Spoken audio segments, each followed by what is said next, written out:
வலியற்ற varicose vein சிகிச்சை எளிய 30 நிமிட செயல்முறை 7209487335. ஏடிஎம் கொள்ளையின் தாக்குதலில் காயமடைந்து நாமக்கல் அரசு மருத்துவக் கல்லூரி மருத்துவமனையில் சிகிச்சை பெற்று வந்த காவல் ஆய்வாளர் தவமணி மற்றும் உதவி ஆய்வாளர் ரஞ்சித் ஆகியோர் டிஸ்சார்ஜ் செய்யப்பட்டனர். இது குறித்தான கூடுதல் விவரங்களோடு நமது செய்தியாளர் தங்கமணி இணைகிறார். வணக்கம் தங்கமணி, முழு விவரம்.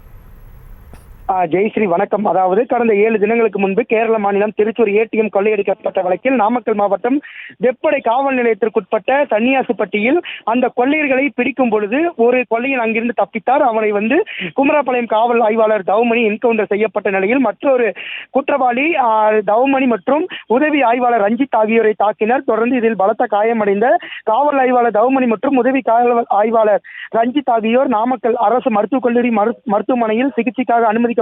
தொடர்ந்து 7 நாட்களாக அவர்களுக்கு உயர்தர சிகிச்சை என்பது அளிக்கப்பட்டது. இந்த நிலையில இன்று அவர்கள் சிகிச்சை முடிவடைந்தவுடன் வீடுக்கு திரும்பிய பொழுது அவர்களை வழி அனுப்புவதற்காக நாமக்கல் மாவட்ட எஸ்பி ராஜேஷ் கண்ணன் மற்றும் உட்கோட்ட காவல் கண்காணிப்பாளர் இமயபெருமன் மற்றும் காவலர்கள் ஆகியோர் இணைந்து அவர்களுக்கு சால்வை அணிவித்து மாலை அணிவித்து வரவேற்பு அளித்தனர். தொடர்ந்து இந்த நிகழ்வில் பொது சமூக ஆர்வலர்கள் மற்றும் பல்வேறு அமைப்பினர் இணைந்து அவர்களுக்கு வழி அனுப்பும் நிகழ்ச்சி என்பது நடைபெற்றது. தொடர்ந்து காவல் ஆய்வாளர் உடல்நலம் பெற்று மேலும் இது போன்ற பல்வேறு பணிகளில் ஈடுபட வேண்டும் என மாவட்ட காவல் கண்காணிப்பாளர் ராஜேஷ் கண்ணன் தெரிவித்தார். தொடர்ந்து அவர்கள் அங்கிருந்து புறப்பட்டு குமராபாளையம் காவல் நிலையத்திற்கு தற்போது வந்து கொண்டிருக்கின்றனர். ஜெயஸ்ரீ,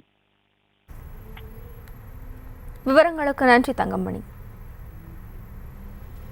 வலியற்ற வெரிகோஸ் வெயின் சிகிச்சை எளிய 30 நிமிட செயல்முறை 7209487335.